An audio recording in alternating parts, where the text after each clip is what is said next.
Bonjour chers étudiants, j'espère que vous allez bien. Dans cette vidéo, on va essayer d'utiliser les théories monétaires pour répondre à une problématique du blanchiment de la monnaie. Par exemple, si la session rattrapage, vous avez une dissertation au choix, je vous propose d'essayer d'aborder ce sujet parce qu'il est un petit peu facile à décortiquer. Par exemple, on sait que le blanchiment est un acte illégal, illégitime, qui est un acte d'apport des fonds illicites, une certaine somme d'argent, M, dans l'économie. L'origine de cette somme n'est pas connue. Et donc, il n'y a pas un changement de production Y. Ça, ce qui est important pour notre analyse. Alors, selon le modèle de Friedman, on sait que la demande en caisse réelle est une fonction croissante du revenu. Dans notre cas, le revenu ne change pas. Fonction décroissante du différentiel entre le rendement des obligations et le rendement de la monnaie. Le rendement de la monnaie va diminuer.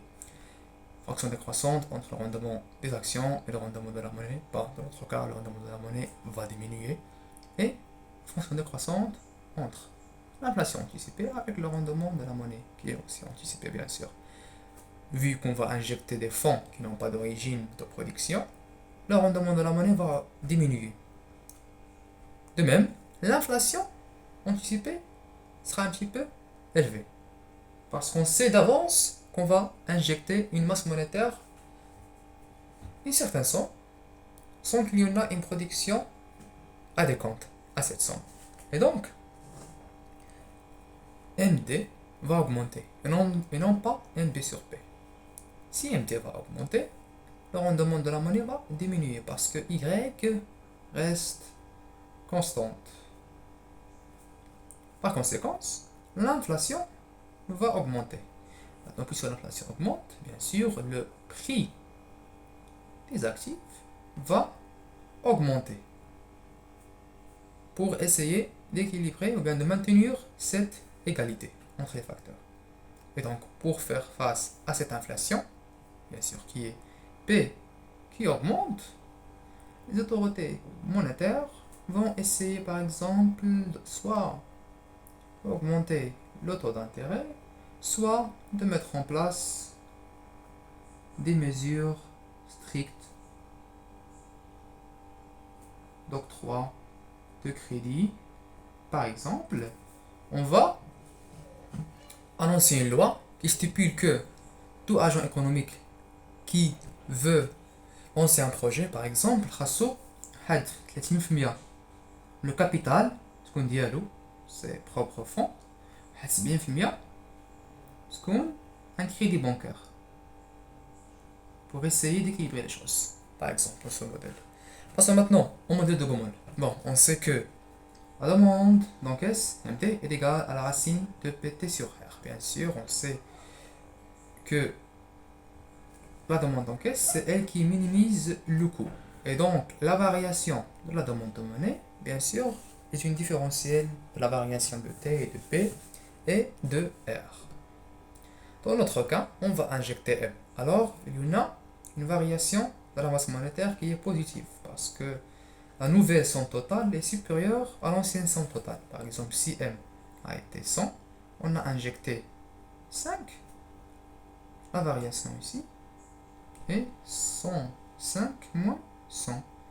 Donc c'est 5, c'est positif. Alors C va augmenter. On sait que C est égal à MT. Donc MT et C vont augmenter. Il y aura une tendance inflationniste. Pourquoi? De même, M augmente, mais il y a une augmentation de la production globale. C'est toujours la même chose. Donc, pour faire face à l'inflation créée, soit on va diminuer le nombre de transactions N, qui est le montant total des transactions sur le coût de transaction, par exemple. Bien plutôt, c'est le montant de prélèvement. Ou bien, on va augmenter le taux d'intérêt. Si on va augmenter le taux d'intérêt, le nouvel taux sera supérieur au ancien taux. Si c'est le cas, delta R sera positif. Alors, dans la différentielle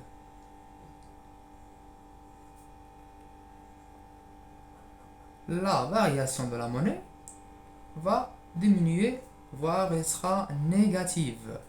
Et donc, c'est une solution pour faire face à l'inflation créée par l'acte du blanchiment de la monnaie. Maintenant, passons au modèle de Fischer.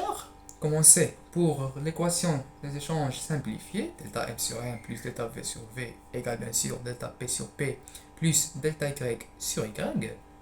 Sous l'hypothèse de Fischer, par exemple, V est constante et la stabilité des prix et aussi, pour notre cas, le blanchiment, on sait que le produit global Y ne change pas.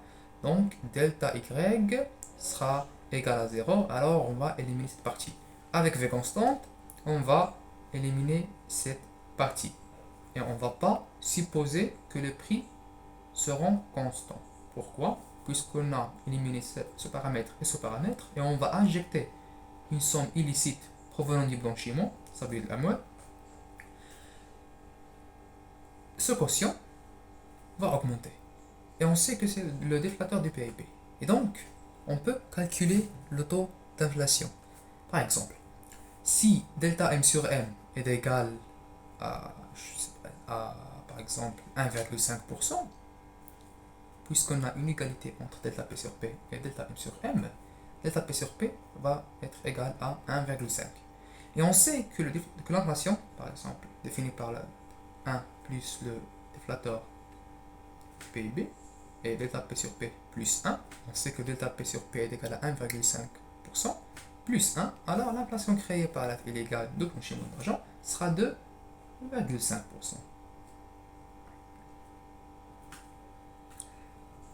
Et maintenant, pour le modèle de Keynes, bien sûr, on sait que la demande en caisse réelle est une fonction décroissante du taux d'intérêt, fonction croissante du revenu, qui est dans notre cas la prédiction globale.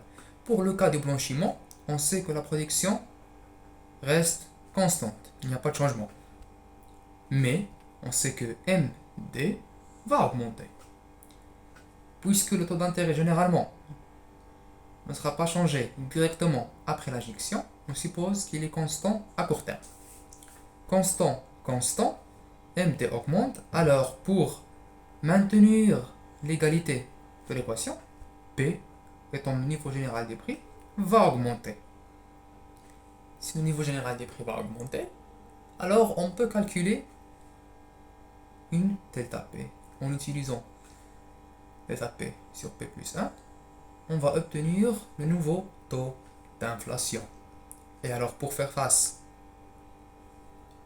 à l'inflation créée par l'acte du blanchiment, on laisse les stabilisateurs automatiques, bien les auto-stabilisateurs de l'économie, pratiquer leur effet décrétionniste. Et donc, dans ce modèle, ou bien plutôt dans tous les modèles, pour conclure, on peut dire que le blanchiment va conduire à une augmentation de masse monétaire sans augmentation adéquate de la production globale, alors le pouvoir d'achat de la monnaie, de la devise, va diminuer. Cela va engendrer une tendance inflationniste. Et on peut citer l'exemple, par exemple, de la part du blanchiment dans le PIB mondial. Juste à titre d'information, le PIB mondial, bien sûr, sera réparti en plusieurs. Dans notre cas, pour le blanchiment, il est responsable d'environ 2%. Plutôt c'est 2 et 3. Entre 2% et 3%. Les statistiques changent chaque année pour diverses raisons qui sont généralement annoncées par l'Interphone.